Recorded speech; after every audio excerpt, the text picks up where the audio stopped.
Hey, Ben, I remember a few months back when my kid came to me, who is a pitcher. He's 10 years old, and he came to me saying that he was starting to have discomfort in his elbow, aka growth plate. And that's when I hit up my buddy, the creator of the kinetic arm. And I brought my son in there, and he gave my son the K2, the youth version. The kinetic arm sleeve is the first and only athletic sleeve designed to stabilize the shoulder and the elbow while throwing and swinging. So I can see how that was both preventative for him, took a little pain away, and then also helped him heal and recover. And it helps their mechanics. His form's better. The kinetic arm, I mean, there's really nothing like it. It goes beyond compression, and it's actually proven to reduce arm stress.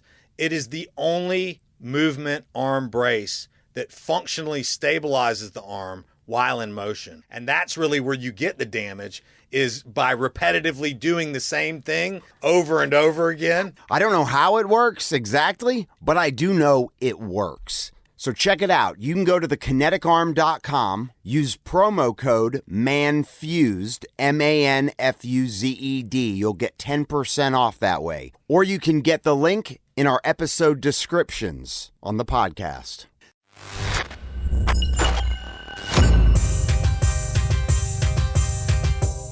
Hey, what's up? This is the ManFUzed Podcast. I am Kay Lee, audio producer, voice artist, host. My co-host, Ben H., Mr. Real Estate himself, sitting next to me. What's up, everybody? How you doing today? We got a good one for you today. Today's going to be awesome. I've been pumped up about it. I've been excited. I've been a little on edge because I want it to go good. We're going to be talking to, his name is Tuff. He is a best-selling author, and he's a highly sought-after keynote speaker. He worked with Facebook, one of the first advertisers to work with Facebook. He's presented for Meta, Nike, Home Depot, Verizon, and many other Fortune 100 companies, and he's going to be here in just a moment. Are you pumped up, Ben? Dude, I'm super fired up. This guy is a business leader. He's a thought leader. He's an amazing person and really an example of what anybody can do if they just get out of their own way and do what it is that they know in their heart that they are capable of doing and that they can do. Yep. Kind of like the ManFUzed Podcast. Damn straight. Which is why he's coming on. Right. He's written a book called The Millennial Whisperer and Save Your Asks. And he's going to blow our minds with a personality test, unlike anything I've ever seen before. Hey, this is Chris. Leave a message and I'll get back to you. Denied. Never mind. Yeah. I guess we'll just talk about trains derailing. Yeah. And Since there's like another 20 absolutely all over the nation. Well, there's chemical fires. Yeah. Should I try again? Chris. What's up? How are you, sir? I am good. I'm just pulling up your files quickly, getting ready. Chris, this is Ben H., man. Thank you so much for being here. Yeah, We're super dude. excited about this. And Ben, man, how long have you been in real estate? It's a long story, but basically it's a family business. So I was made to get my real estate license when I was 18, and I was in the military for 4 years. And other than that, it's really mostly all I've done, dude. I've done everything from commercial to development to residential to I've been in the business heavily for the last 10 years. You're meant to be doing something much bigger. So, Chris, before you say anything else, after our exchange back when you sent me those files and I told you I don't really want to look at them right now, but you said, what's Ben's last name? And I said, Heidenreich. And you go, he's miserable. And I said, oh, shit.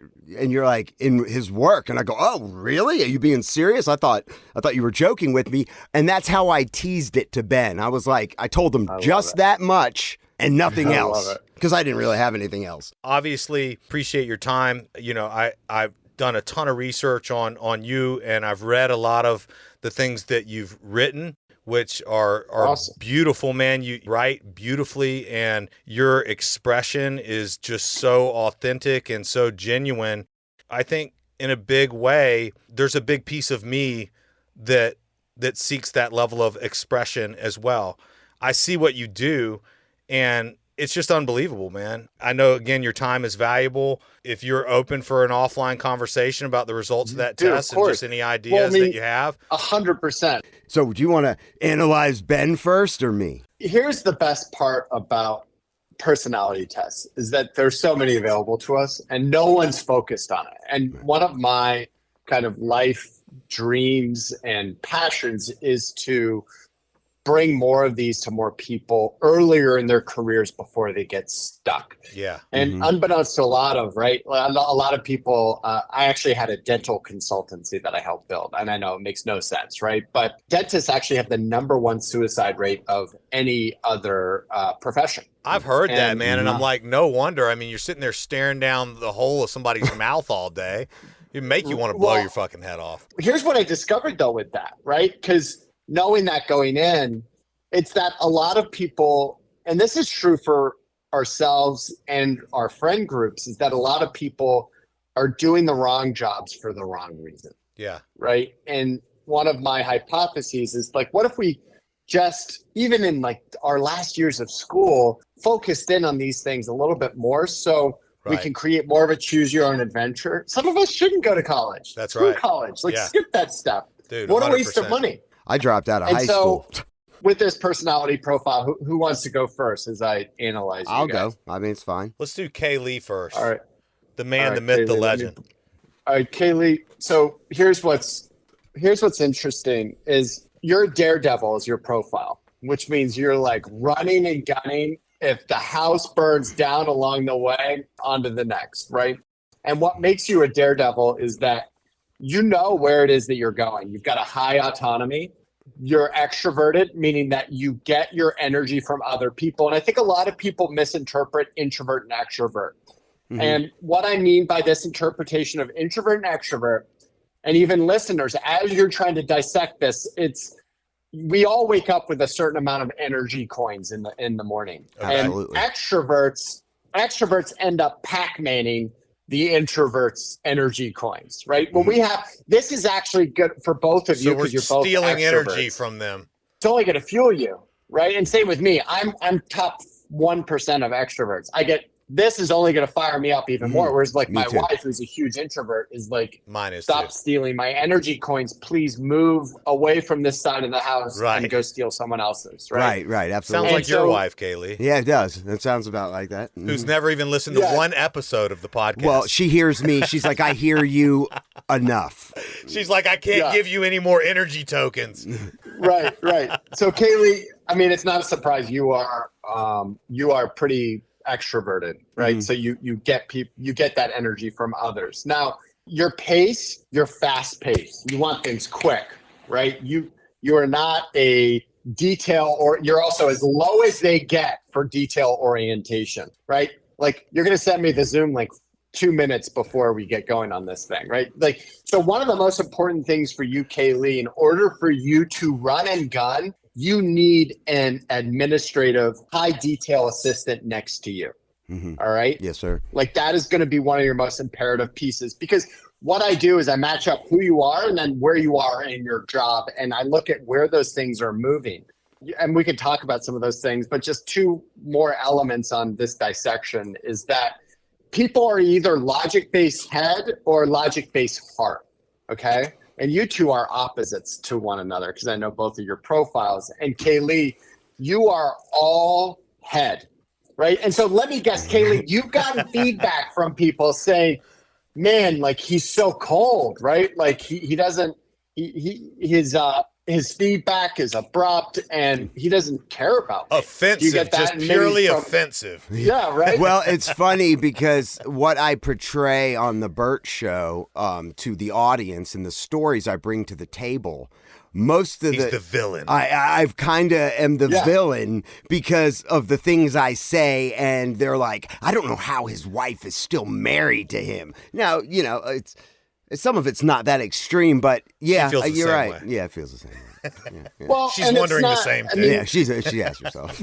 My wife is also a logic of 9, and what's interesting is what you see facts, right? You actually make great hiring decisions, right? But you also make great firing decisions because you see things linearly, right? Whereas we've got Ben on the other side of that spectrum. And we'll dissect you in a second here, Ben. But big puss. You should never be allowed to hire anyone, right? You should never be allowed to hire anyone. He shouldn't? Because No, what you're going to do... shouldn't. No, you. Yeah, you shouldn't, Ben. Because here's what happens. You fall in love with it because you're actually a logic of one. And you fall in love with every candidate. Yeah. You fall in, and you're like, dude, we got to hire this person. Yeah. They're going to be awesome. We have the best connection. Yeah, that's right. And then you hire that person, and 6 months later, they're not working out. And your team's like, Ben, working out. And you're like, well, just give it a little bit more time. But you should not be in charge of any hiring decisions. Ben's like, right? I love them. It's funny you say that because literally, if there's one thing that has stunned my growth to epic levels, it's my inability to hire people and manage the people that I hire effectively. Yep. Absolutely. Well, and there's a solution to that, which is don't be in charge of any people. You need someone underneath you to direct and do that stuff. And like I've done this same personality profiling with some of the most successful entrepreneurs in the world. That's right? incredible, man. And they have a very similar profile to you. And I have to tell them, I'm like, stop trying to have all these direct reports. Like, go do what you do best and set the strategy and where we're going. But like, just get someone underneath you that's really good at this. Like Kaylee, you actually make for a good manager because of your orientation to. Now, one thing that's also interesting about you, as you look at your routine orientation, you like to have routine, Kaylee. Like, even though you've got a low detail orientation, you like routine. So you are what they call kind of an ingenuity of one, which means that when you're planning a trip, for example, my wife is a ingenuity of 9, where she'll literally walk up to a map before a vacation with a blindfold on and a dart and throw it and say, okay, we're going to Madagascar because that's where it landed. And I'm like, what? That makes no sense, right? And whereas like you're that. Like, yeah, and you're more by the book. Like you're like, no, we're going to go back to the place that we're most comfortable. We're going to go to that one place in 30A. We know exactly which house we're going to rent. You're more of that routine orientation. But the biggest name of the game in how you go about reading this is where the action lies, which is how you are as a human, which is established age 13 on, right? That top profile is never going to change. You can try to be more heart-based, Kaylee, or Ben, you could try to be more head-based, and it's not going to change. Right. So how do we actually adapt and create a life for ourselves where that is in line? And so it's looking at where you're making the biggest moves.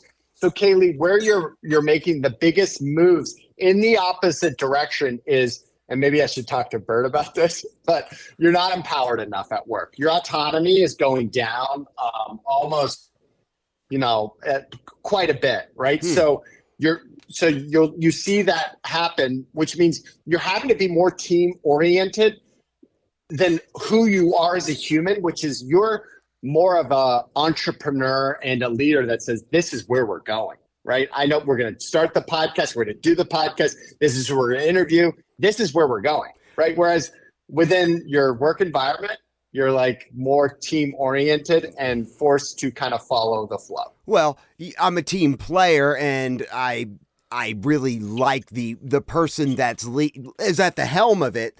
So, but you're right on the whole podcast thing. I was like, Ben, let's do a podcast. Bert started a podcast company. He's got a few years where I have access to him, on a daily basis to where I can continue to learn and grow. This is where I see this going. 100%. And I know about the rise and fall of our upward and downward spiral over the last year with the downloads, where we were at a high. We had just like, we can't believe this is happening. It's happening so much faster. And then the reality set in when we had no idea there was a difference between hosts and how podcast downloads are calculated. We're like, what in the hell? And then the depression. Okay, well, this is really where we are. Let's just keep lying and stay with RSS. But that's what most people do. But that to me was like, that's not the audience we're trying to connect with. That was ultimately the right decision, though. I mean, it really was. And so that's why I went with it. I was like, dude, whatever you want to do, let's just do it. You're leading this whole thing. This is your deal. I'm here as the co-host. Our deal.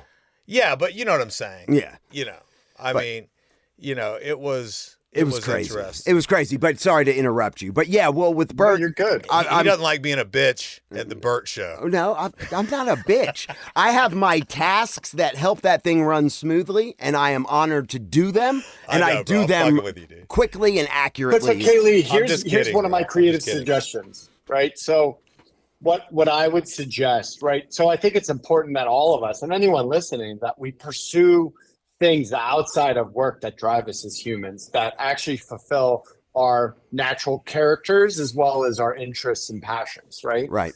But there are also creative ways to do that at work. And what I would say is, like, get something at the Bert Show that you can run with, whether it be a specific segment, whether it be a new execution or idea, to allow you to be this daredevil that you are. Because without that, you're going to continue to have this large disparity of feeling like you have to fall in line, and where you have to kind of drive down that pace and who you are, right? And I would say, generally speaking, Kaylee, like, your profile, one, it's a beautiful profile. You're an anomaly. You're an anomaly. And then two, there's not that much you need to change outside of this being able to actually dictate some of the direction of where you're going. And I think this podcast helps you to a certain extent do that, right? But I would guess that you can probably come up with some other things within your day-to-day stuff at the Bert Show to run with things. Right. Well, I mean, and great information, dude. So this podcast is actually, while I agree with you on the Bert Show side of things, but this thing is becoming even more than a podcast. It's kind of launching into these other areas, which we can talk about at another point. The tease that you had said to me was, "You're exhausted," and I said, "Why, yes, I kind of am exhausted." He's a man with 3 children.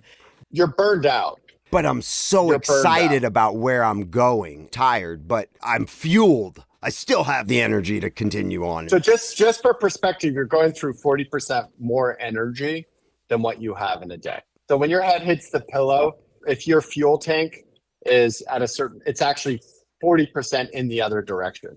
And listen, you're also talking to a guy that's building like 6 companies and, you know, off speaking and whatever. Mine is about twice, so it's like 100% over every single day. But I wouldn't have it any other way. Yeah, right. See, so that's me too. And my wife's always like, "You can't sit still. Like, you just can't. You've got to be doing something." I'm like, "There's so much to do." You know, I mean, there's so much to fucking do. Well, this has been something that you really have run with, though, like what Chris is talking about. I mean, you know, you've taken this podcast, which was your idea. You came up with the name. I tweaked it a little bit, but ultimately this was something that you invited me to do and that you have absolutely ran with. I mean, we talked about that on the anniversary episode, but what Chris is saying is absolutely true, dude. You run the ball very well. Thank you. Yeah. Thank you. Well, you guys are actually very similar profiles. Okay. Personality-wise. Well, one thing that everybody who has heard this podcast says right off the bat, and I'm not sure if you've listened to any of it, but everyone's like, y'all's chemistry. Even Bert. As soon as Bert never even knew Ben, and I'm like, I'm starting a podcast with my buddy Ben H. We have been friends for 20 years. We did real estate together. And he was like, as soon as he heard it, he's like, "You guys have amazing chemistry." Maybe that's why we feed so good off of each other, even though he's a big pussy, as you just said earlier. No, Ben's got more cleanup to do, right? So, Ben, when I analyze your profile, I would say that you're having what I call an out-of-body experience at work. And what that means is that we're all wired to be gifts to this world, right? I truly believe that. I'm not just saying that to be cheesy, right? But so many of us, I mean, and you see it in dentistry, right? Where you end up doing the wrong job for the wrong reasons for the wrong people, right? And dentistry, you get stuck in, right? Because you end up going to school, you end up doing school, and there's really no other track outside of it. Having spent $500,000 on this stuff, you're like, now I'm stuck. Yeah. And my thing is like, actually, it doesn't matter what you're in. You can get creative and build new areas for you. So for a lot of those dentists, if they were wired like you, Ben, you're a rainmaker, and so am I. Right. The only difference between you two and your profiles is that, Kaylee, you're higher autonomy than you are extroverted. Whereas with Ben, he's more extroverted than he is autonomy. That's the only difference. You're both fast paced. You're both low detail. Although Kaylee, you're faster paced than Ben. Anyways, but Congratulations. where the name of the game here is that Ben, you can sell anything. You can sell anything. Yeah, you right? can. When you and I don't even know each other, and I can tell that, right? You're once again one of these anomalies that was born to sell. It's true. Now, what's interesting about Rainmakers is that there's a few things that, and I can give you guys a lot more information on this, but Hell yeah. you hate details, right? You hate the like nitty gritty stuff. You're going to tell a great story. You're going to tell it 3 different ways. But when it comes time to like get the facts, those people that want the facts are like, I don't know the facts. Like they're on the sheet, right? True. Yeah. But you can sell the crap out of anything. Now, what's interesting is that out of body experience at work is that the way you're higher autonomy, but then you're falling in line at work, right? You're super extroverted, but you're having to be more introverted. Your pace is about the same, and you could be fast paced or slow paced. You're not as extreme as Kaylee there, but you're having to drive your low detail all the way up. Right. And so and then you're also a logic of 1 versus a 9, which means you process everything through your heart. And now your problem, Ben, is like 1, you shouldn't be in charge of hiring anyone. 2, Sure. You need someone on your team that you can delegate all of those details for. So the listing agreements, the ins and outs, you need to delegate that. So you can just be in front of clients and running and gunning and selling. Right. That's it. Absolutely. And so one of the pieces of the kind of, as I look at this, is that if you can do that, coupled with freeing up more of your time, I do feel strongly that you could be super, not only satisfied, but even more productive in crushing stuff in real estate. Because, I know real estate because I've got now a real estate consultancy, which replaced my dental consultancy with Beno. And so I see a lot of profiles there. And you and Beno are actually a very similar profile. Yeah, and what he's done so well is delegation. He's done a great job of it, and we've always gotten along really well. I actually joined his brokerage really early on when he initially started it. And I came from a place where everything was handled for me, basically. And so I was destroying it. And then I thought I could step out. And when I did, all of that responsibility of the people that were working for me landed on me. And I was just getting covered up, man. And so I jumped really quickly back to the place where I had been before. Now, Beno was super kind and actually built me out an office space in the downstairs area of his building. I did probably 10 million in production in like the 4 or 5 months that I was there. So it wasn't as if there was some massive deficit, but he was super disappointed that I went back to my other place, especially after he had extended himself to me like that. And to be honest with you, it was very difficult to do, but we've since had great conversations, man. I've spoken to him numerous times. I've gone directly to him and apologized to him and just told him that, it wasn't meant that way and that I admire him and I consider him to be, someone I look up to and a great friend and all those things. And so I think we're cool, man. We did the comedy show together. We had a great time doing that. I'm a super big admirer of what he's been able to do. And I do see a co-location or like, I see myself there. I see it's like real recognized, real kind of a feeling with Beno. And I think he sees that in me as well. And so I recognize that really from the beginning, when I started there, dude, he had an entire team of people. I mean, he probably had 10 people working for him at the beginning. Delegation. I don't even know what it looks like now, but at the beginning he was delegating to 10. 400.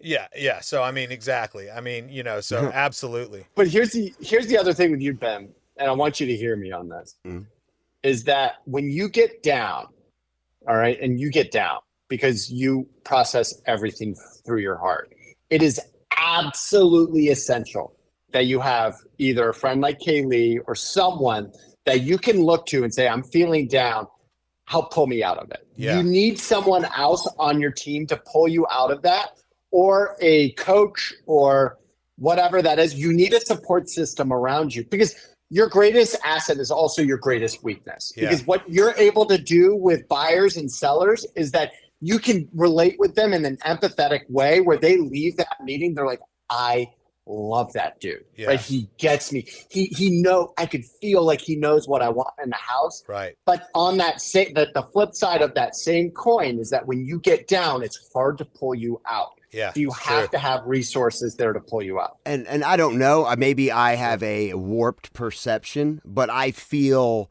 that even if it's stuff that doesn't make it on air, because now we're about 55, we're about a year in, 55 episodes, so we have synced our schedule to make this a priority multiple times a week, every week. And I feel like we do kind of, like if I'm feeling even a little down, I feel like just through our banter and talk, whether it be on it, I think we do. It does bring both of us up, even if we're having a bad day. And I could be wrong, Ben. The funny thing is that Chris is absolutely right. What he just said, I mean, and I've mentioned it a few times on the show.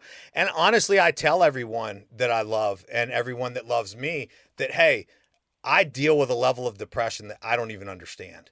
It can get so dark and so just ridiculous. And I do, man, I battle that. I mean, I didn't work. I basically, I did like, I don't know, 13 million between January and April last year. Right. And I was just like, fuck this shit. I'm out. You know what I mean? I got to take a break. And so I was like, all right, I'm referring all my deals and I'm just going to take a break for like a month. And a month turned into 2 months and 2 months turned into 3 months.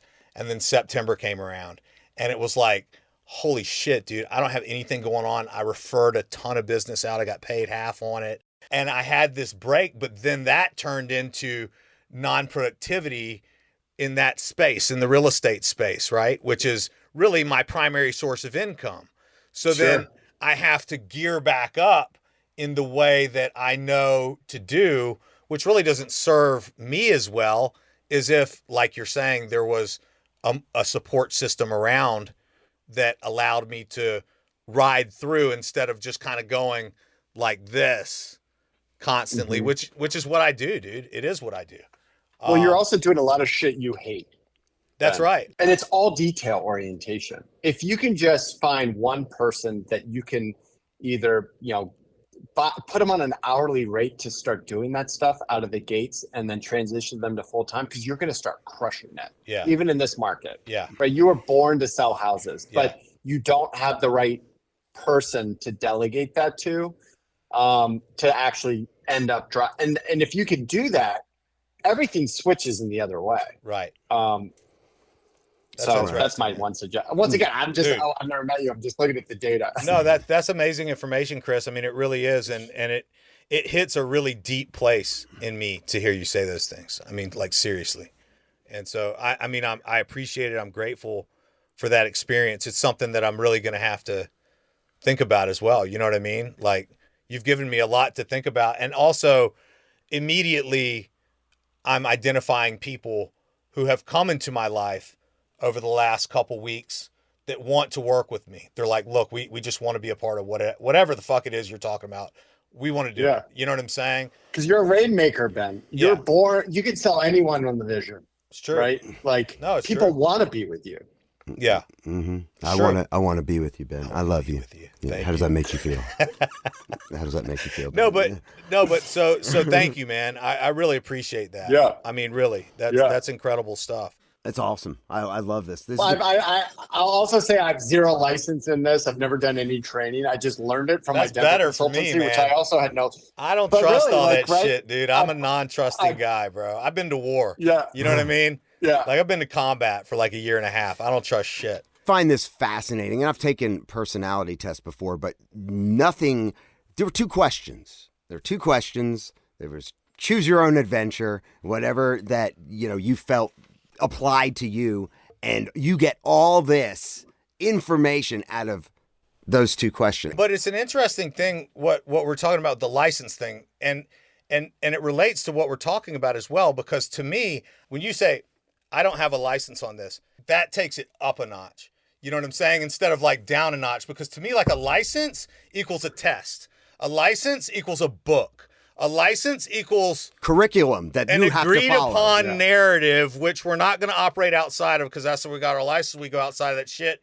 then we're going to get in trouble or something. I think so many people want to just play everything the way they're, and once again, it depends on our personality, but I'm a huge proponent of just stealing bases, right? Like my wife is the exact opposite of me. She's like, oh, I got to go. I want to be a trainer. I want to do this. I need to go get my license. I'm like, Julie, you were the top 10 best female soccer players in the world, you and your sister, when you were playing professionally.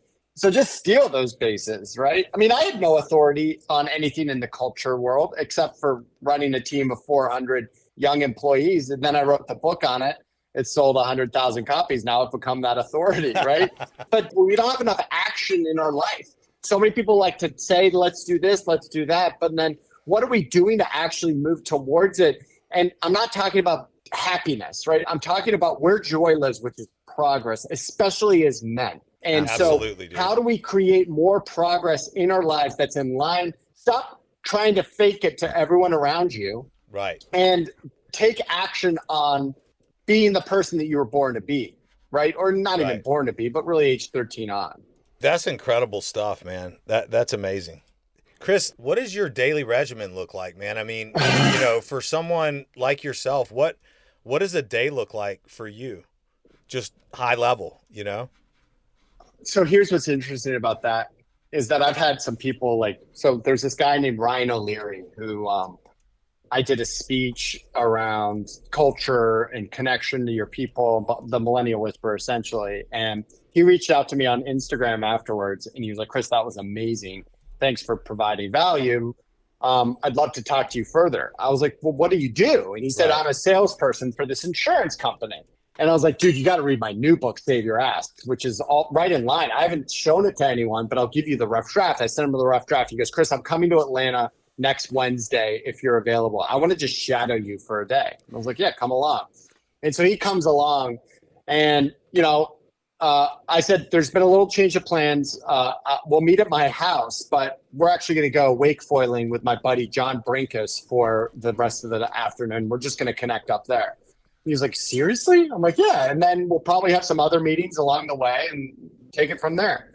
And what was awesome about that is that, I kind of make it up as I go. I mean, in a lot of ways, obviously I've got kind of my set day to day, but what Ryan walked away with was like, Chris, you really just meet with people and you're bebopping in and out of these different companies and things. And there's no set regimen. I was like, no, because I thrive on connection. I just want to meet with people all day, every day. Right. Because that's where I get my energy. Right. So my day-to-days every single day are totally different outside of, I'm flying different places for speeches, about once every 10 days. And I'm talking on culture. I'm talking about how to better sell with Save Your Asks. But outside of that, it's building these different companies, including, the company I'm building with Bert and just meeting with people and trying to act as their catalyst in the same way that I'm trying to be for you all. Because so my greatest gift is, and this is my purpose, is to unlock passions and dreams and be a catalyst. That's awesome. And that's what so Bert, cool. 3.5 years ago, right? We were sitting at a bar for our men's meeting, and he turned to me and he was like, man, the stuff you're doing in the dentistry space and all these books and these different things, I want a little bit of that. I was like, Bert, look at your currency. You're the most listenable human being in the world. One of them. I'd say top 10 most listenable people. Meanwhile, everyone and their dog is creating a podcast. Become that authority. And he was like, well, I don't know how to do that. I was like, well, I do. You write a book on it. And he was like, I don't know how to write a book. I was like, well, come along with me.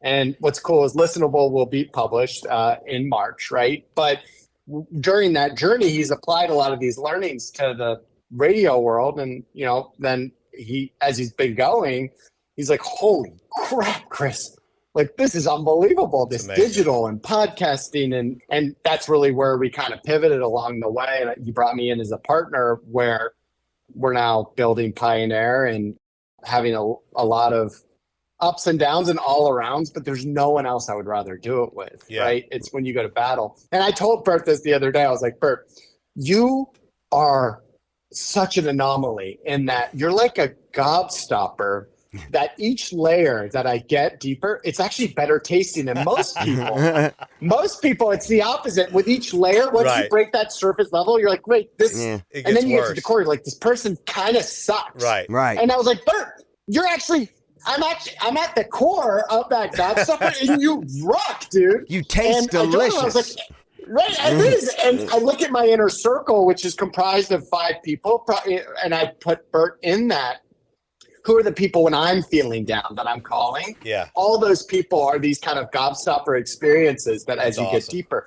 And I mean, I say that long story of like just what I did for Bert, I did for my identical twin brother, right? Where he was a teacher for 20 years. He got sober 10 years ago. And he does this epic swim 26 miles in the sharkiest great white waters. Dude, where he insane. has not only he has a thing that dangles off of his leg when he swam from Block Island to Newport, Rhode Island, and it actually dispels the sharks around him. That is wild. There's a group on the boat saying there is a great white 30 feet under you. Oh my God. Sakes, dude. And that's what I was like, Ben, why is this not a documentary? Should be. Why is this not a documentary? Oh my God. And I get goosebumps. He's the first person to do it. He's like, well, I don't know how to do a good documentary. He's like, well, I'll figure it out. Yeah, so I was doing a speech, literally, like the next week I was doing a speech up in Asheville, and I saw a guy with like a steady cam and this stuff. And I was like, what's your name? He's like, Matt. And I was about to go on stage, and I was like, Matt, what do you do? He's like, I make documentaries. I was like, what kind of documentaries? He goes, Social Dilemma, Chasing Corals. I was like, holy crap, I've seen all of those. I got this idea for my twin brother. Tell me what you think of it. And it's this epic swim of how he found sobriety through these crazy swims, right? That's awesome. And he's a teacher. That's killer. And he was like, So yeah, cool. let's do it. I was like, I'll fund it, right? So what's cool is we just wrapped up filming 2 weeks ago. We're scoring it now with, coincidentally, Lawrence Katz from the Mighty Mighty Boss Stones is going to score it with another guy, Billy, who's like one of the biggest producers in Hollywood. And like, I'm like, how did this all happen, right? And my brother just quit his job, and now he's building a company around the documentary and helping people both find sobriety, but also find inspiration around doing something super epic. That's and I so look at all epic. this stuff, guys, right? And that's where, like, that's at the core of my being, is that is what gives me the most energy, just like we did earlier, when I can act as a catalyst for others. Right. And not just like the celebrity rooms, but more so with the people that need it the most. And that's what I'm on a mission to do. Your brother is Alexander Tuff, right? Sorry to That's interrupt. another. This is my identical twin brother, Ben Tuff. BenTuff.com. He's one tough motherfucker, bro. Yeah. Swim Tuff is the URL. You can see the. What a cool name. From the first time that you came into the Bert Show studio and you were kind of doing something for Bert, I don't think I had met you yet, but immediately I saw you have tattoos all down your arm. Would you get those tattoos here in Atlanta? Dude, So I cool. got my second one live on air with Bert. Oh. This one. I called Bert. I said, Bert, I'm about to publish the Millennial Whisperer, and I want you to put me on air because I need a publicity stunt. And Bert was like, Chris, my listeners don't care about you being the Millennial Whisperer. I go, okay, yeah, but there's a catch, dude. I go, statistically speaking, the greatest difference between millennials and boomers out of anything is actually their appetite and acceptance of tattoos. Wow. What if you try to interview me about the book while I try to carry it out in pain while I get tattooed by my guy Keoki, who's now turned into one of my close friends, and he's going to freehand the whole thing. He's like, now we're talking. And so my first time actually going in studio, Kaylee, was to get my Millennial Whisperer tattoo, Awesome. So which sick, is dude. this piece, while Bert interviewed me for it. I mean, once again, it was a 20-minute segment, so we only got a little bit of it done. But, you know, my story, and I'm a huge proponent and advocate of tattoos. Mm-hmm, and my connection with Keoki, right, is that when I have one of those life-defining moments, I call him and I'm like, dude, please jam me in. Mm-hmm. I want you to put that stake in the ground on my body to act as that thing that I can always refer back to. Beautiful work. It dude. is. And I just thought that was so cool.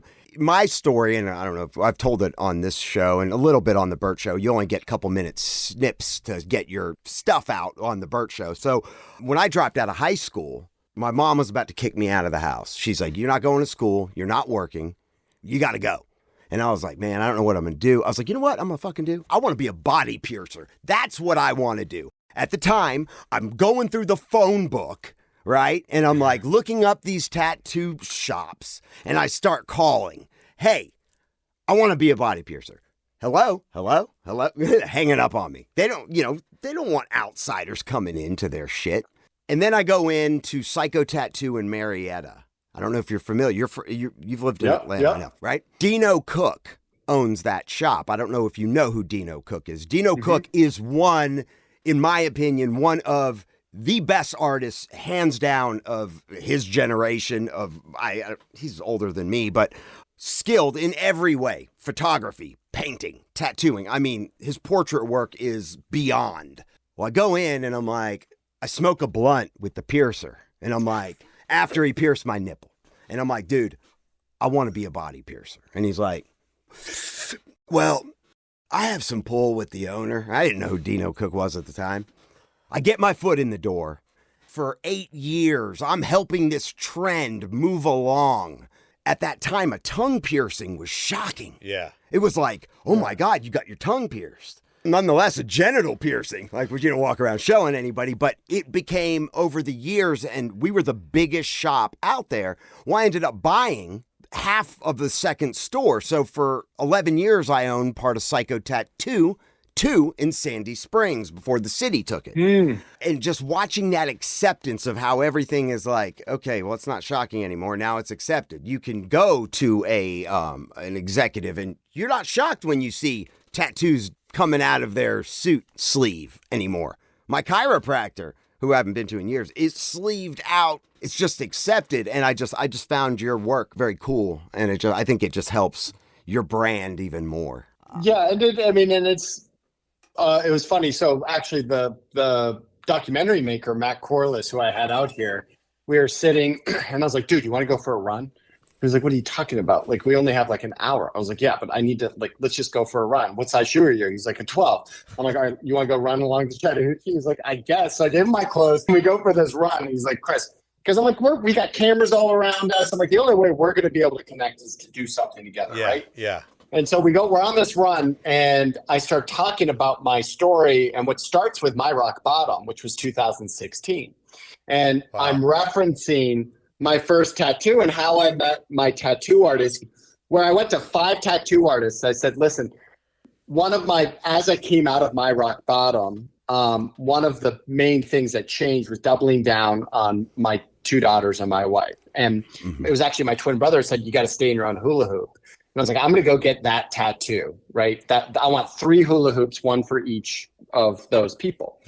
And so I go and see this guy, Kiyoki, and because everyone said that we can't do a linear line around a cylindrical, whatever. There's one guy that can do it. He's this Hawaiian dude. And I'm like, all right. So Kiyoki and I hit it off, right? Yeah. And he ends up making this, not only is it one, Marlin, the ocean, Finley, my wife, but this is me being identical twin, married to an identical twin boy, wow. And then the hand of God that brings us together. I'm like, oh my gosh, dude. This is the coolest thing. So I'm telling this guy, Matt Corliss, all about it. He was like, Chris, when I first saw you, I thought you were just this douchebag with this Polynesian tattoos. I was like, dude, let me keep going. I'm going to take you through each one of these.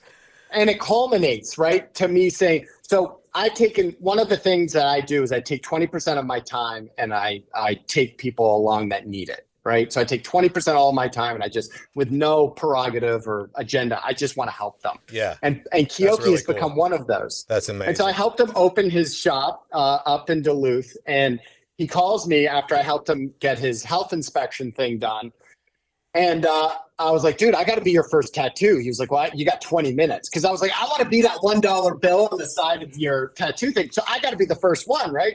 He goes, okay, you got 20 minutes. And so I go in there, and with that 20 minutes, he was like, well, what are you going to do in 20 minutes? I was like, I want everywhere I go tattooed on the inside of my arm. And he goes, well, what's that mean? And I said, I told the story about how every night my daughter and I, ever since she was 6, when we're reading together, because she's super dyslexic, because sometimes we're just hanging out, sometimes we're not doing anything, but we're together, right? It's that time together that's so important as parents. And at the end of it, I started saying, do you feel my love? her immediate response was everywhere I go.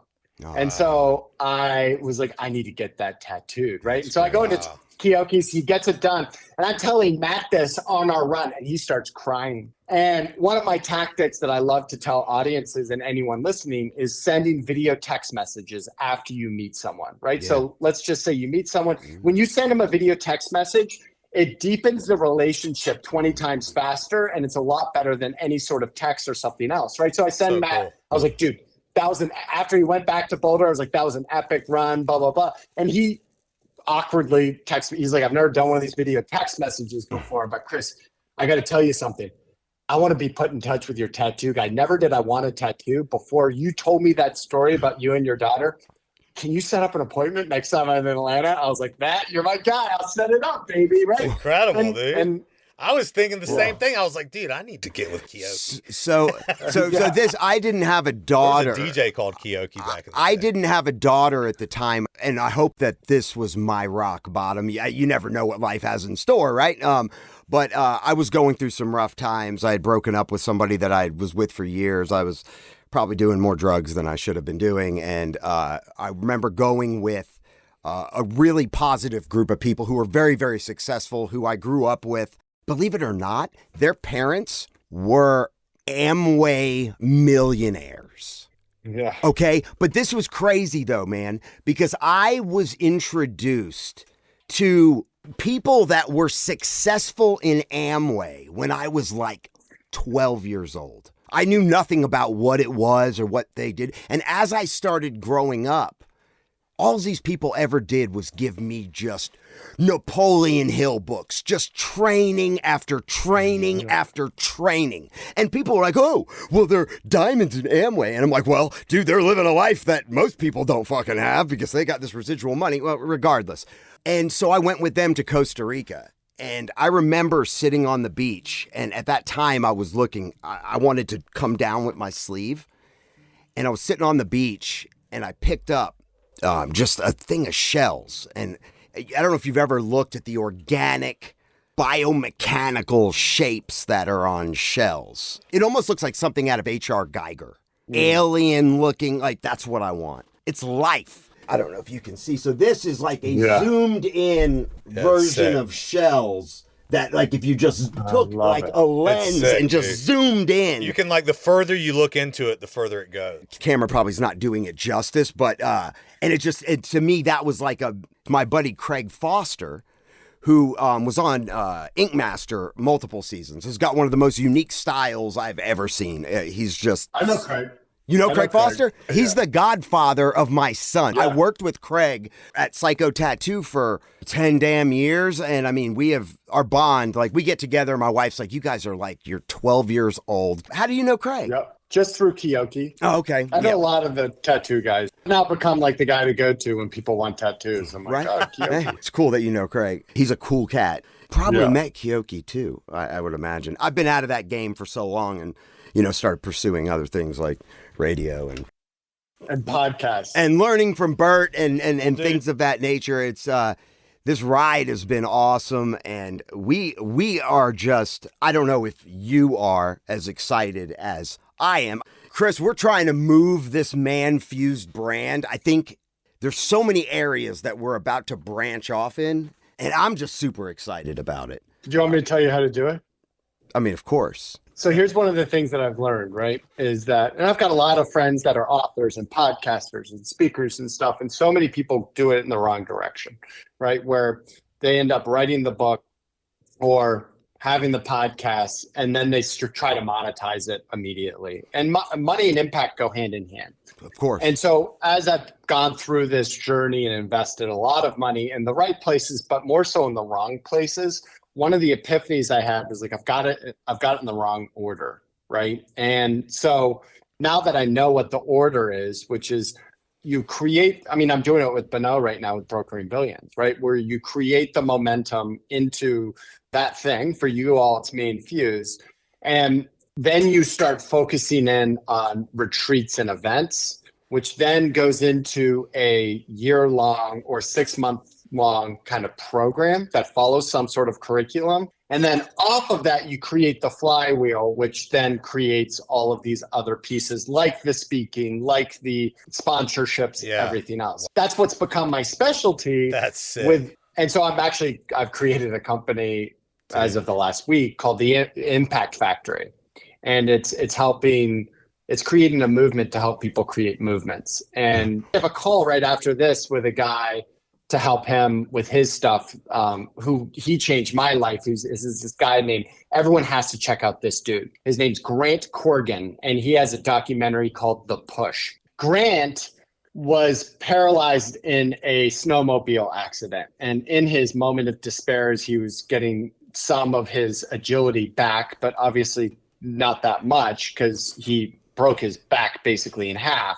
He turned to his wife, Shauna, and said, I'm going to push myself across all of the South Pole in an expedition, 100 miles. And his wife, Shauna, was like, okay, that sounds audacious. Let's figure out a way to get there. So he trained for 2 years, and he produced a documentary called The Push. And it recounts him pushing himself across Antarctica. But it doesn't stop there. Everyone watched the documentary. So now, and this is how I got linked up with Kelly Slater and the guys at Surf Ranch. It was for a fundraiser for Grant.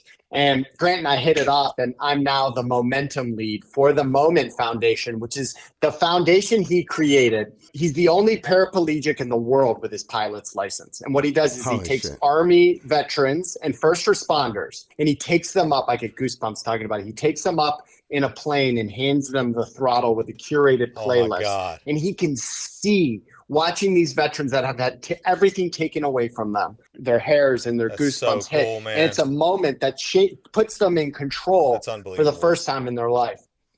And so I'm helping him That's so sick. Build and scale that. And so actually right after this, I'm like, great, you've done all the hard stuff. You've got a successful documentary. You've got all these books. But one of the things that I want you to look at differently is the order in which you do these. So he and I are running a big fundraiser up in New York City. And I was like, let's just start there. We're going to do it in March. And it's with a bunch of really well-known people.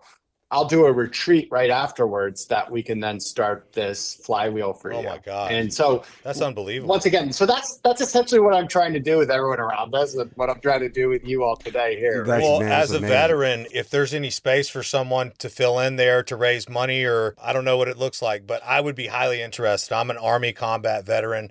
I was in Iraq for about a year and a half. I was in Abu Ghraib as an interrogator for over 7 months. I mean, and I was so lucky not to lose my life. But many of my friends are disabled, and many of my friends died.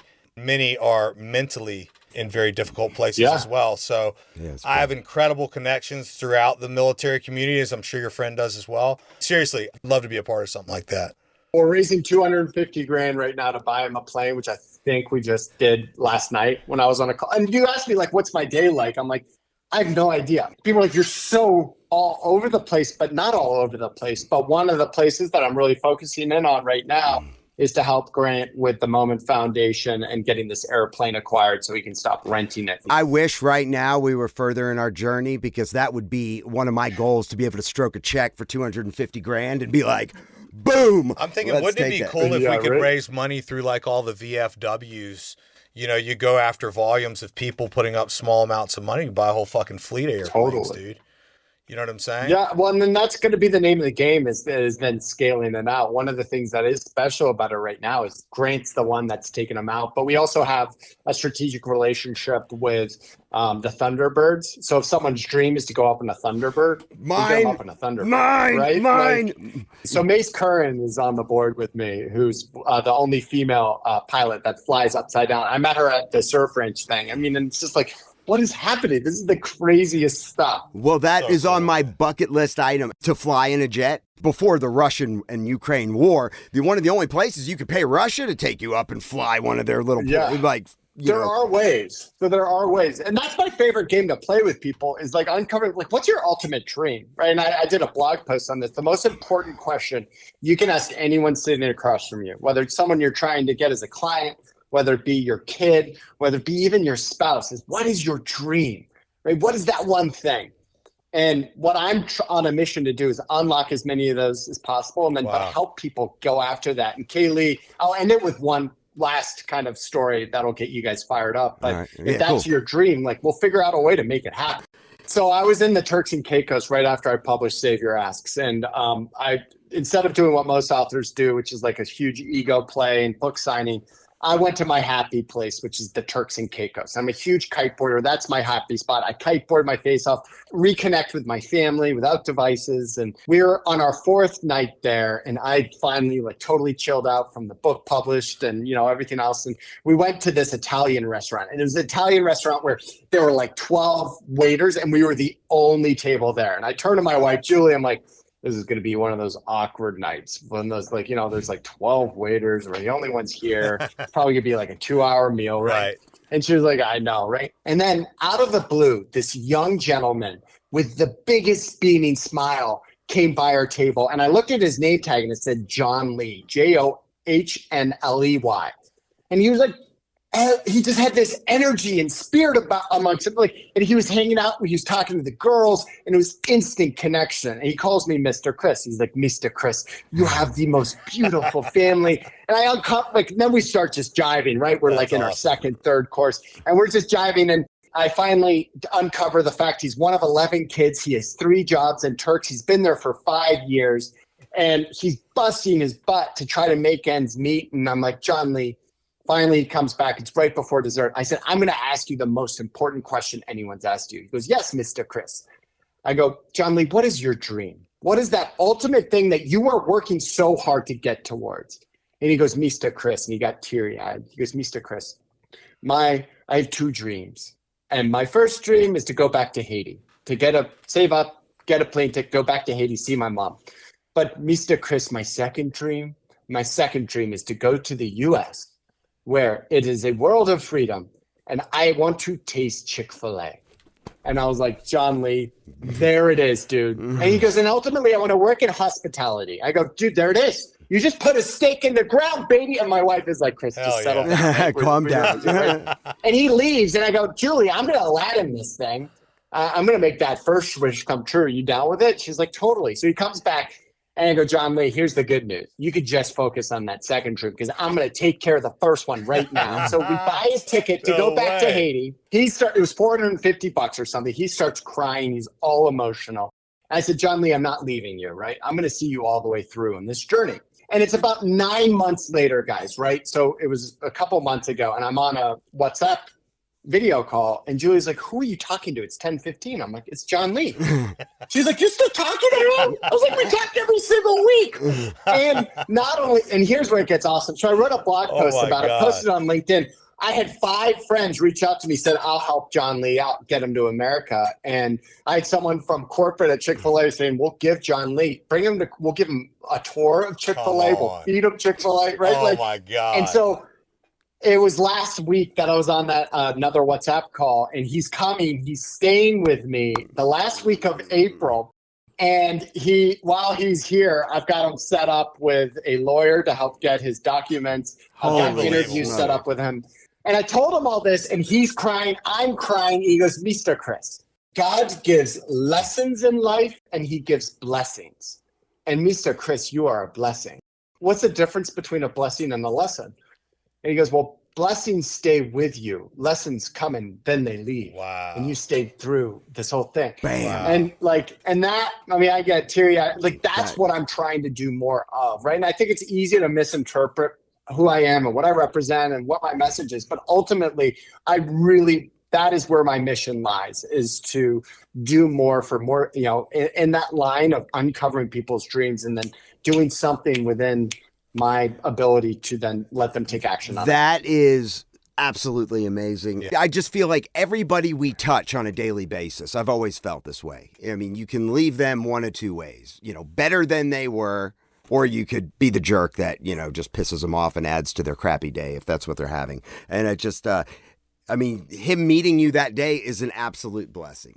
But you turned it into that blessing. You had that option to just make a couple of, casual, remarks and then go about your day and ignore him and do your thing.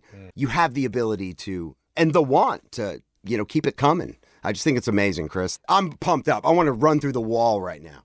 And it all comes down to connection, right? Like, it's all about real, authentic connection. Absolutely. And I'm not saying I'm any hero for people, right? Like, I was given more than most, right? With how I was raised and my access and all that stuff. And it is my duty to uncover that in people and bring them along. And we live in a world, we all see it, right? It's this TikTok, instant gratification, Instagram, like people giving some homeless guy $1,000. I'm like, what about that guy in a week and a half? Like, what's going to happen to him? And it's just like this egocentric, quick fix bullshit. Right. So true. Yeah, you gave the guy $1,000. You didn't teach him how to fish. You just gave him a fish. Exactly, you threw a fish at him, you know. Thank you so much for your time, for your information, for just everything. I'm pumped up. I'm even more inspired. I'm ready to go. I'm not sleeping for 2 weeks. Dude. I mean, I really appreciate you being a part of the show and coming on. And like, I was reading through your stuff last night, and one thing stuck with me, and it was this poem that your brother Alexander sent to you when you were kind of redefining your life. And I wanted to ask if I could read it. Sure. Was it Nelson Mandela wrote this, right? Yeah. And it just struck me, dude. It says, "I'm tired of sailing my little boat far inside the harbor bar. I want to be out where the big ships float, out on the deep where the great ones are. And should my frail craft prove too slight for storms that sweep those wide seas over, better go down in the stirring fight than drowse to death by the sheltered shore." Yeah, that's deep. That's badass. Dude, and the craziest thing about that was I sent him the blog post of like saying, my greatest metaphor for me leaving the security of my ad agency that I helped build that paid all of my life, right? The only metaphor I came was like, it was this vision of me like fishing, right, in the harbor. And it's like, I can't catch any fish unless I actually leave the harbor and the safety of it. And so I wrote that blog post on it. He was like, dude, Chris, you got to read this speech by Nelson Mandela. Oh my gosh. And that's how then I was like, I got to include that in the blog post. So guys, thank you so much for the opportunity. Obviously, if anyone wants to connect with me, do it on Instagram, Tuff22, or go to my website, christuff.me. And you guys, thank you for the opportunity to impact your listeners' lives in a positive way. And hopefully we'll keep in touch and we'll talk soon. Take care, man. Good luck today. Yeah.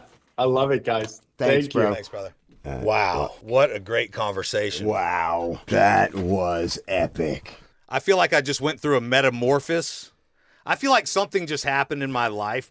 I feel like that guy just dropped on me the exact answer that I have been praying for. I mean, that was life-changing. I mean, genuinely. What he told me, I get it now. All of a sudden, I understand something that I did not understand before. Which is what? Exactly. Literally, that I need to remove myself from every administrative relative task that there is in life.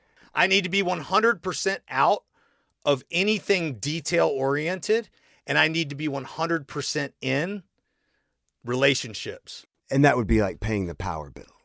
For example, that's a great example. You know what I'm saying? But it goes so much deeper than that because, as you know, how many freaking companies are we talking about right now?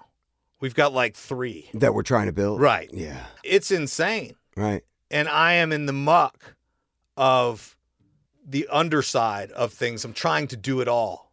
And it's spiraling out of control, not to the extent that I'm unsuccessful, but to the extent that there's an exponential amount of progress that can be made if I properly structured.